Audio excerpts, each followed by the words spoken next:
Welcome back to Words of Life. I'm Bernie Dake and joined again this week by Natalie Runion from Raised to Stay. Welcome, Natalie. It's so good to be back. Week 3. Are we having fun yet? Oh, I'm having a blast. Love Atlanta. It's so good to be here. It's warm, which I Nice. appreciate. I noticed you're wearing the same clothes from week to week. Hey, So- it's just my uniform. This is what I wear. That's fitting for the Salvation Army. Right. Wow. It really has been great to get to know you, and I hope our listeners have caught up with the episodes. If you haven't, of course, you can go back and listen or watch the previous ones.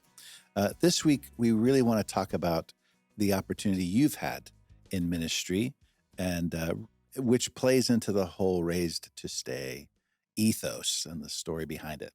So the question of the hour is, why do you think you would have been called to this ministry only to have that opportunity removed, in a sense? Let's talk through it. Yeah. So in the previous episodes, I've talked about how worship was my gateway into ministry, worship leadership, worship ministry. It was the thing, I think, after growing up in the church, going through my own family's church hurt.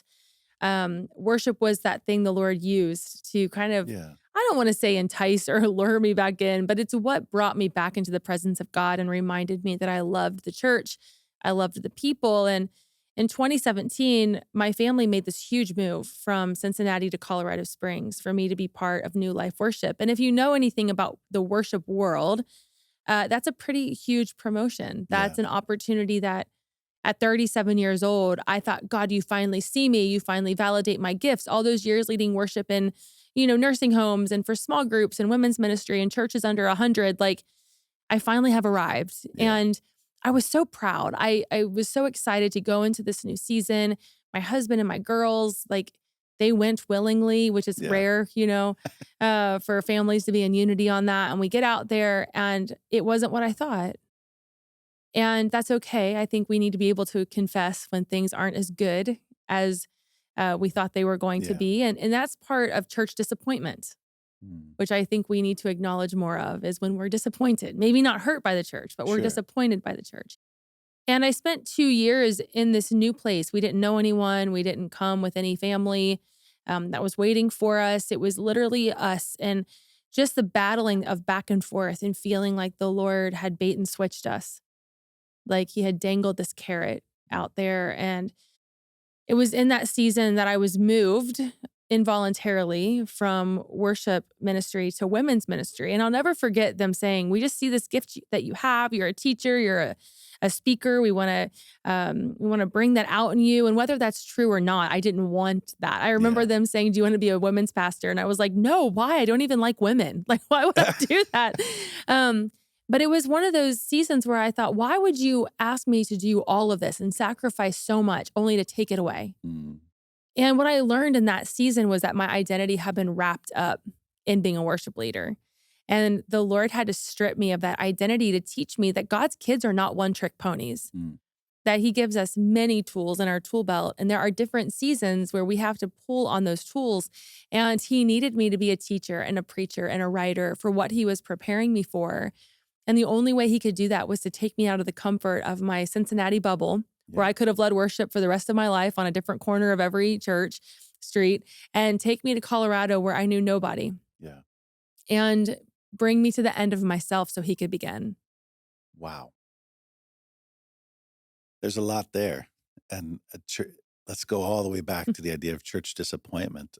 I mean, so you were appointed, in a sense, from worship leader for a large congregation to a minister for a particular gender at the church, which you didn't love. So we're tearing down walls in a sense. But I have to believe that you were given an opportunity for a reason. And I like how you realize that maybe God's preparing you for a different season, which is where we are now, Raised to Stay. Natalie, so many people that I've talked to leading up to this interview have been encouraged by these little black boxes and the words that you're sharing with them in truth and in love. And for other people that are out there that are maybe in a similar season, I want to make sure that you understand, we're not asking, Natalie is not asking anyone to stay in a toxic world, but you definitely are always going to need to be in that prayer closet, making sure that you're discerning what God's will is for those moments. So when there is change, it's something that feels right. It's true, and Chris Valentin says something that I hold on to a lot, and he said that suspicion is just discernment masked by fear. Hmm. And when we've been hurt before or we're expecting to be hurt or we're a little we have a little trepidation going in, we can oftentimes operate out of suspicion so that when somebody does come to us and say, "Hey, I see this thing in you that I'd like to draw out," rather than like using our discernment to say, okay, is God using this to shape me, mold me, change me, challenge me? Or is this person really trying to like take something from me and hurt me? We have to be able to operate in the discernment to distinguish the differences. Hmm. And when we're suspicious, a lot of times it's because we're fearful, and rightfully so for a lot of people who have been hurt to come in feeling that suspicion. So I've had to really learn, and I've learned in this season that God will use people to move us where he wants us to go. And really our being able to decide, am I being discerning or suspicious is huge. Okay, Natalie, here's the scenario. So someone in a situation similar to yours finds themselves without that ministry they thought they were called to. What's the next move? How do we respond? What would Natalie do in this case? It was hard for us because my husband and I had to make the decision in that moment. Do we stay or do we move back to Ohio where I can do what I want to do And get chilly. and get chili Yeah. and eat good? And the choice was obvious once we started praying and fasting was we have to figure out why God brought us here. And if we Mm. quit, we're never going to actually find that out. So for me, my office got moved and it was far away from all of my friends. It was down a dark hallway where the only reason people would stop to talk to me is because the bathroom was on the way there. I felt so left behind. I felt forgotten. I felt like this platform I had was suddenly silenced. And what I learned in that time was that what felt like exile was actually an exodus. Mm. That the Lord was pulling me out of something to prepare me for something new, and how I responded in that season mattered. And I think for listeners, you have to know that resting is not quitting. And you might feel like you're tucked back somewhere where nobody sees you and you've been forgotten and your calling has been muted. But God is actually setting you up for something that could look totally different Yeah. than what you signed up for to begin with. And we have to remember that our first choice isn't always God's best Mm. and that He will take us from what we think is our promised land and show us that it was just the tip of the iceberg, that He has so much better for us if we're willing to surrender to Him. And I had tantrums. I will be honest with you, my journals are pretty messy from that season Mm. of telling God how mad I was at Him. But here's the thing, guys, God can handle it. Yeah. Ooh. This Man, I believe that.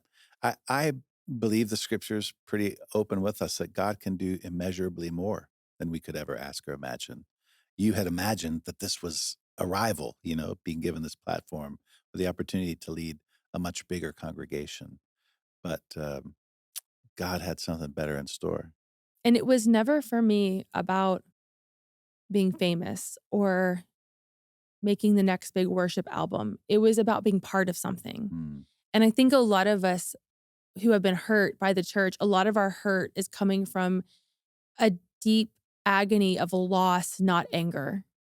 We know that anger is a secondary emotion. So we come at, the church mad because the church hurt me. And what I've realized is that the church didn't hurt me. I was just very deeply disappointed. And it made me so sad that I was no longer part. Mm. And we all want to be part of something. And when we feel that's been taken from us, it's a grief. It's a grief that cannot be explained. Yeah. The idea of church as an institution is hard. I don't think many people love institutional living in a sense, especially after you've had some freedom as an adult. But the church is made up of humans. It's us. It's people that we are the body of Christ. Denominations will not matter when we get to heaven. Platforms will not matter when we get to heaven. Specific ministries aren't going to matter. We will be worshiping for the rest of our days, and that will matter. But to get there, we've got to be in a place of surrender. And I'm always drawn to Second Corinthians 12, where Paul again talks about begging God to remove this thorn in his side. And he did that 3 times, and finally he heard the Lord say, "My grace is enough. It's all you need. My strength, the Lord's strength is made perfect in our weakness." That's the lesson that we learn. And Natalie, what I think I'm hearing you say is you had to come to a place of surrender so that you could be equipped for the next phase of this battle for you, the next phase of opportunity for you. And I am encouraged. I am one of the stayers because of you Mm. and the Lord in you. And that's pretty awesome. It's humbling when we think that the Lord will use us at our lowest moment to reveal his strength. Because people want an algorithm. They wanna know Mm, how did Raise to Stay become what it is? And it was laying on my office floor having a tantrum and telling God that I felt like he bait and switched me. mm, It was being honest like Job and saying, "Why have you forsaken me? Why have you yeah. taken everything?" Spiritual children, spiritual, gifts, whatever that looks like, and, I think we get influence and authority confused. Mm, And visibility is not influence. Visibility is not authority.